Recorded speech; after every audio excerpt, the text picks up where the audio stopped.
Good morning, traders. It's Peter Thompson, Senior Mentor of 1 Billion Signal, sponsored by Merit Forex. Wednesday morning, time to track down what's going on with the major currency pairs, of course, and to see should we change some significant level support and resistance. So, very interesting week we're having right now. Quick recap about the economic calendar. It's Wednesday, time for ADP non-farm payroll, employment change, and of course crude oil inventories. NFP, ADP NFP is 12:15 GMT, 2:30 p.m. GMT is the crude oil inventories. We're gonna take a look at crude oil in about a couple of minutes. Tomorrow we have services PMI and composite PMI in UK 8:30 in the morning, ISM non-manufacturing PMI 2 p.m. and Friday, of course, unemployment rate and non-farm payrolls.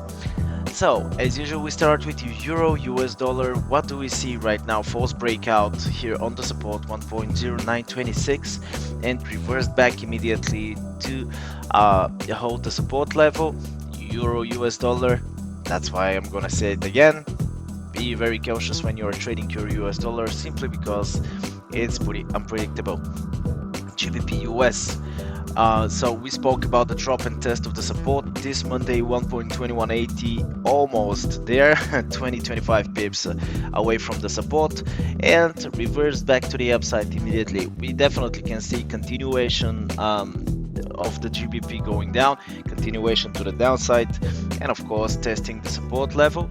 Let's see how the NFP today is going to be at the ADP, non-farm employment change, is going to be released, positive or negative data, and this I think is going to give the direction of most of the majors. It's interesting, definitely. It closed exactly on the same level as it opened, and for now GBP is trying since the morning to push to the downside. I'm gonna keep exactly the same levels, 1.2180 as my support, 1.2381 as my resistance, and I'm just simply waiting to see what's gonna happen. Australia and US, so it tested 0.67 round number, closed just above it. Again, false breakout here as well. As you can see, we have 4 false breakouts, and we can see slight recovery to the upside in order to test 0.6735, and then continuation to the downside. Australian is very bearish, so definitely we have to looking for short opportunities on the Australian dollar.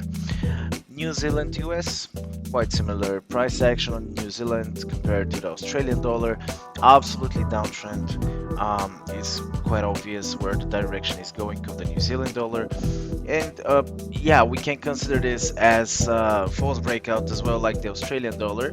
0.6254 support level, 0.63 round number resistance. We can see the price testing the resistance and then bouncing back to the downside. USD Canadian, absolutely interesting currency pairs. Currency pair, first we're gonna take a look at the crude oil. 53.28 tested yesterday, 54.82 is our resistance, 53.28 is our support. Tested the support, bounced back, and right now it's trying to push higher. I am still bullish despite this big drop, simply because it closed the gap. I thought that we're gonna see a couple of days ago much more bullish pressure on the crude oil. Right now it's trying to recover, and just the crude oil is waiting for the crude oil inventories to see are we gonna have bigger supply or demand.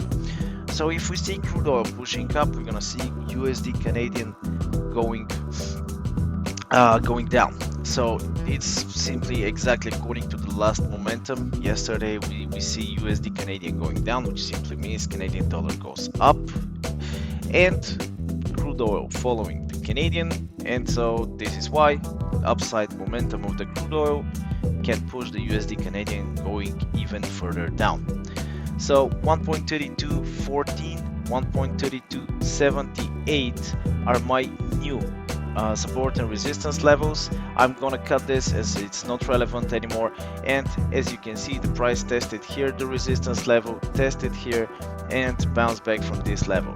So also it created new support level around this level, and It's simply the price is aiming to break out the round number. I'm not gonna delete 1.3200. It's just simply because it's a round number and very significant support level. So if we can see the price is breaking out 1.32 in the upcoming days, I would say even to the end of the day, we can see the price is breaking out and heading to the next support 1.3146. Crude oil, we already discussed, we've been expecting to see the crude oil growing. USD Swiss. USD Swiss tested again the parity level 1.0, which is definitely pretty interesting. And the round numbers in USD Swiss franc, you know how it works. It's just USD Swiss is probably one of the few currency pairs that loves the round numbers. And after it touched the parity levels, very, very strong decline, 85 pips, and we definitely can see continuation to the downside in order to test the next support 0.99, and why not the next after that 0.98. 0.98 definitely it's a pretty big target for the USD Swiss to the end of the day, but I think we can see this level in the upcoming days. USD Japanese, absolutely my favorite. Current price 107.85. Our resistance is 109.00. I'm gonna leave this resistance and just I'm gonna move this one 105.54 into a new resistance level 108.48. My favorite for today, USD Japanese. We got momentum, we got very strong downward trend with very big potential to go and test the next support level 107.04, 107 round number. So this is definitely my favorite currency pair for the day, and this is what I would definitely trade. So focus guys, we have many major events. Follow the economic calendar. If you have any questions, you know how to reach me, of course. I hope you enjoyed the video. Thumbs up if you like it, comments below, subscribe to our YouTube channel, like us and share us on the social medias. Have a very profitable week and expect my video on Friday. Good luck.